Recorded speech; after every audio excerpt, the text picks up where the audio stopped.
neza Fiyete. Mwiriwe. Waba ufite akanya se ko nshaka ko uza tukaganira muri ofisi yanjye? Oya humura rwose ntabwo uri butinde. Nanjye nta mwanya mfite. Nuko nshaka ko tuganira byihutirwa. Banguka udasanga ngiye.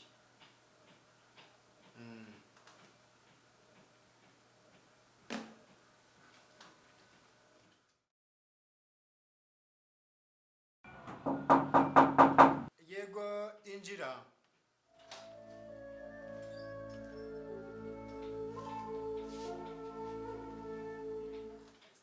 Fiyete, Yesu ashimwe. Mwakwicara.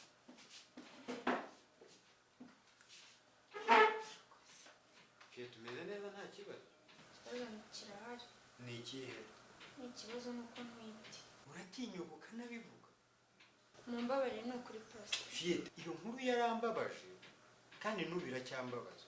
Yego mbabarira, basi mbabarira untege amatwi. Ujya kwiteza turiya tugabo tw'utubobo, iyo utegereza Imana ntiyari kuguha umugabo mwiza ugukwiye. Oya mbabarira. Bariya baririmbyi muririmbana ko ari abasore beza bitonda n'utwo tugezo batatugira.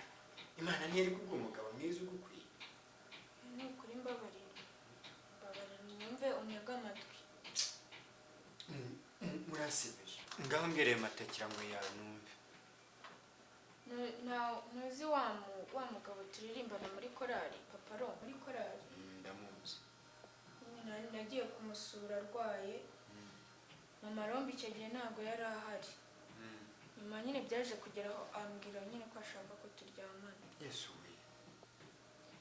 Rero yakomeje kunyinginga, nabanje kubyanga, aranyinginga, afite agahinda, ansaba imbabazi, amarira mu maso, ngo ni imfubyi, ngo ku babyeyi bose. Nyine ndangije nanjye ndeba kubabaza umuntu dukorana, nkamwima ikintu mbizi neza ko ngifite. Naje kubyemera nyine turaryamana, nyuma nza kubona ntwite. Paparomu uriya nzi, uriya muririmbyi uririmba humirije, karirimba kuzura umwuka. Nturiya? Yesu we. Muransebeje. Muri ibicucu pe. Muri ibicucu. Ngaho genda mvira. Nakumvise.